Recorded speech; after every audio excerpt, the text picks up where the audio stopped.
What does it mean to go find yourself? Well, I'm starting to figure that out. I had people tell me that I got married too soon after my divorce. They kept saying, well, don't you need to go find yourself? And at that point, what I thought was finding yourself had already been kind of achieved. And I did that while I was still in my marriage, my first marriage, but very, very disassociated from it. And finding myself went back into, really, at that time, who am I? What do I want? What do I even want in life? And how did I get so disconnected from what I wanted? And when I knew what I wanted in a marriage and a relationship, I found it pretty quickly and knew it. And I got married. Who I believe is my soulmate in this moment. I don't believe we all have one soulmate for the rest of our lives. I believe we have a soulmate at a specific time in our lives that is perfect to help us learn the next set of lessons. And I don't know, what happens with that. Maybe you learn those lessons and you go on to the next soulmate, or maybe you stay with that person. I don't really know. I'm still figuring that one out.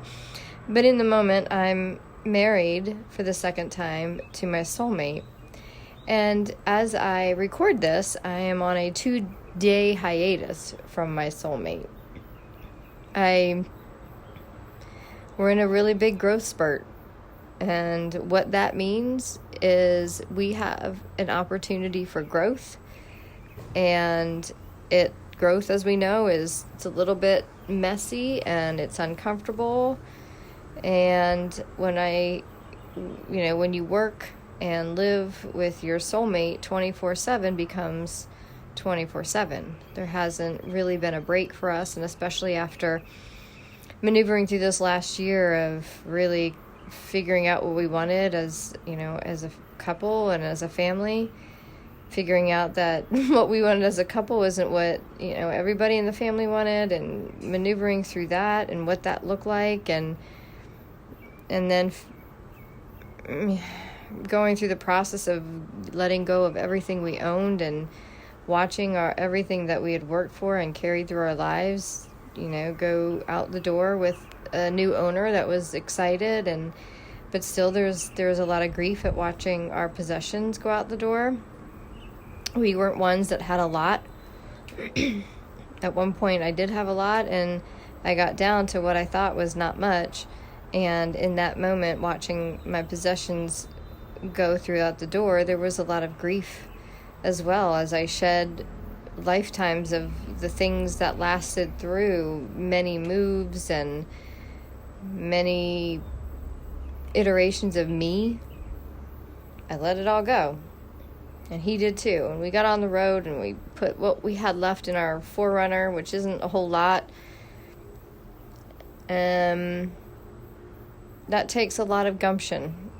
But in order to have gumption, you have to work through a lot. Gumption isn't easy, and it's not fun, and it's not a woohoo, gumption takes a lot of energy. And we've been maneuvering through the last few months fueled with gumption, and it's been really uncomfortable. And we've had to grow as people. And growth as people, sometimes you plant seeds, and one seed will grow a little bit faster than the other one, and then the other one will hit a growth spurt and outgrow the other one, and it's keeping the conscious awareness that's what's happening. So if there's a little bit of a disconnect in the growth, but you both know it's for growth, then that is how we maneuver and grow together. But in the discrepancy of growth, sometimes for me, I have to take a break, and I have to get into myself, and and without the distractions of anybody, including my soulmate, including the freaking dog or the rat, like, those are easy things to take me out of the essential nature of being alone. So I booked 2 rooms in a little Airbnb, came here by myself. I'm sitting here and I'm really contemplating the whole idea of what does it mean to find yourself. And I thought I had found myself because I was pretty clear on, what I wanted for my life. And what I'm finding is that the next step of finding yourself is really stripping away everything that you love so much, that you have fought for a lifetime to keep it, to hold it. As I sit here and contemplate how do we move forward, and I don't have anything left. I don't have a house. I don't have really belongings except for those things that I, can put in a bag. I have my kids. I have one that didn't choose to be here with me. I have another one who is choosing to be here, but really uncomfortable with it because he wants something different, but he knows that in order to have what's different, he has to, in order to have the parent that he feels most comfortable with at the moment, it means he has to live really uncomfortably.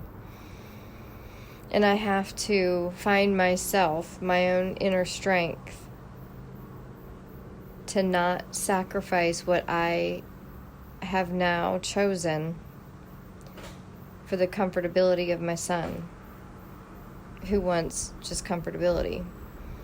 But I've come in finding myself that being comfortable for me is literally painful.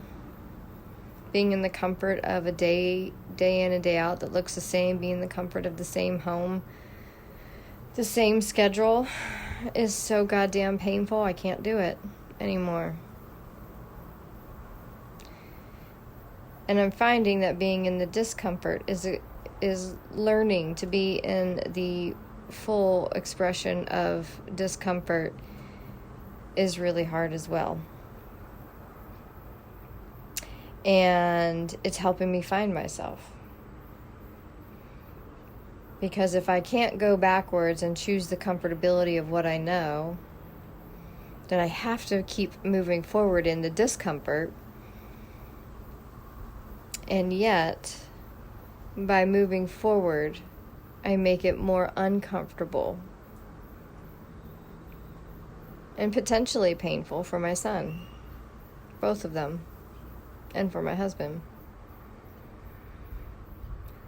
So in finding that first phase of finding yourself, I found what it was that my heart wanted. In this second stage, it's actually moving forward towards it. And the further I get towards it, the further I get from my old life, the less I can go back to it. It just feels like, it feels like going back to kindergarten.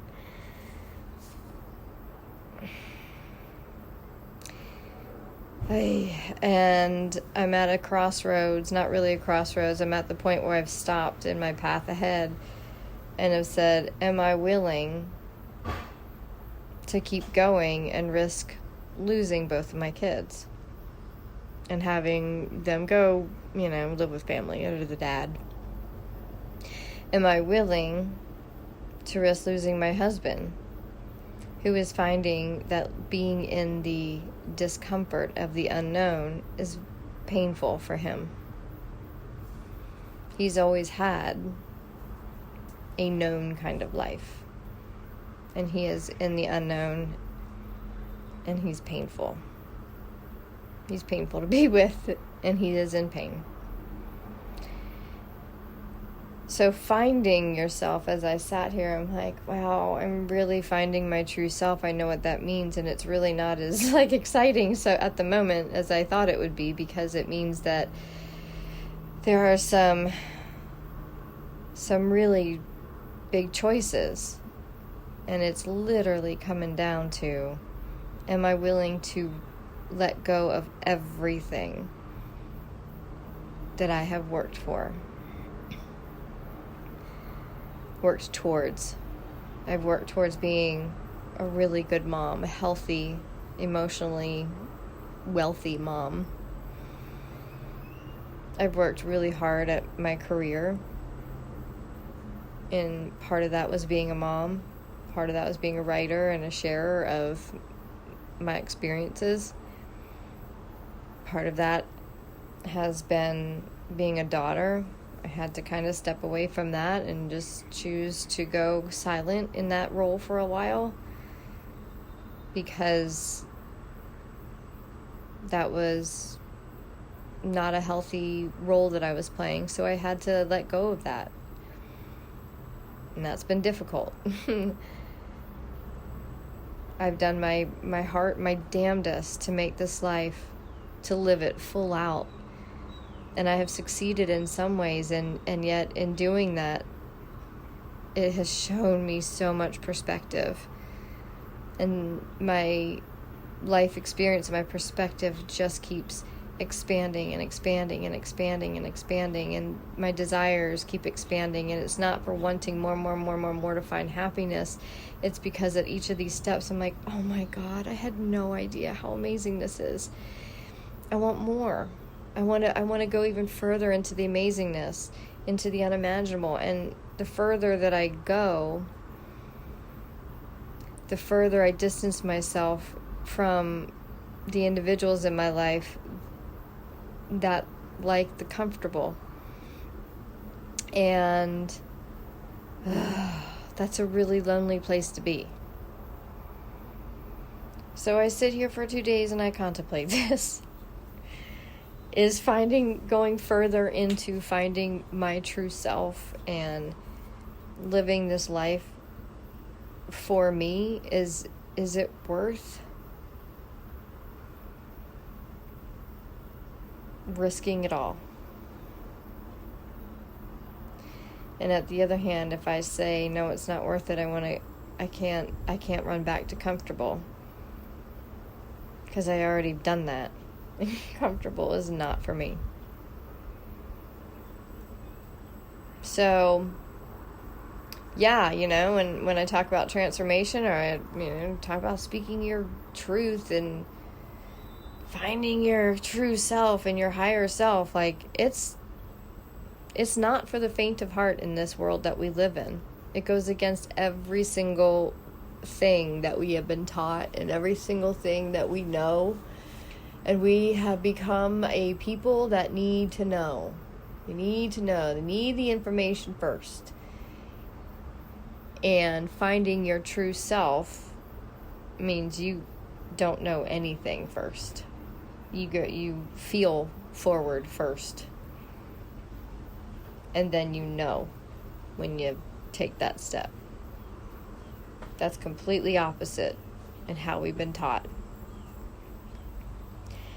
So I share this simply not to discourage anyone, but anyone from going and finding themselves.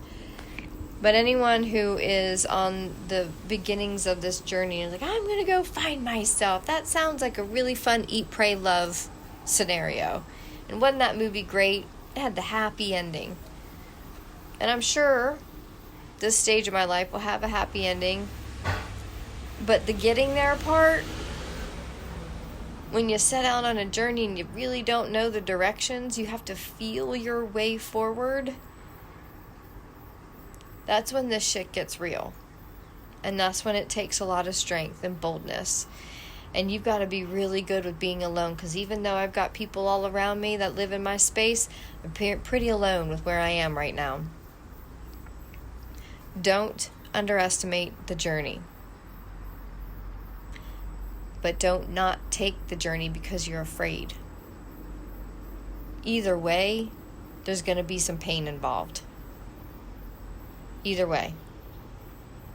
But from my experience, from where I am in this absolute journey, and I'm just in the space of the complete unknown, nothing makes sense. Nothing makes sense right now. My bank account doesn't make sense.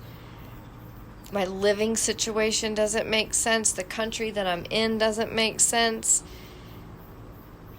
But I just keep stepping forward towards the what I do know is what I see for us and what I see for myself. But it is not making any logical sense. I can't connect the dots at the moment, and that is so scary and so painful. And yet, I have no choice but to keep going, because going back is a hell of a lot more painful. Going back to what I left, which looked pretty good, and which I kind of still miss a little bit, all I miss is the comfortability. But going back to that and dedicating and committing myself back to that comfortability, within a week, I'd be done. And I'd want to be right here where I am right now. And I know myself enough now, because I've found this next layer of myself. And I applaud her. She's got some gumption. But there's a part of me that's just really tired of her. Tired of her free spirit. She's a hard one to follow. And she's requiring a lot of me. But at the end of the day, I have let her down for a lifetime. That higher self, I have stuffed her down. I have quieted her. I've allowed myself to be controlled. And I've just said, you just be quiet over here, okay? I need to make these other people happy. And now finding my truer self means I have let go of all responsibility in making other people happy. And I just keep looking at her saying, what do we do now? But we're brand new in this relationship. And we are still figuring out who each other is and what we're doing here and how this relationship works. And this is an internal relationship. It is getting all parts of me, my ego, my spirit, my physical body, my soul, my energetic self. It's getting us all real comfortable with each other. Because the more comfortable and the more integrated we all are, the more comfortable the unknown journey becomes.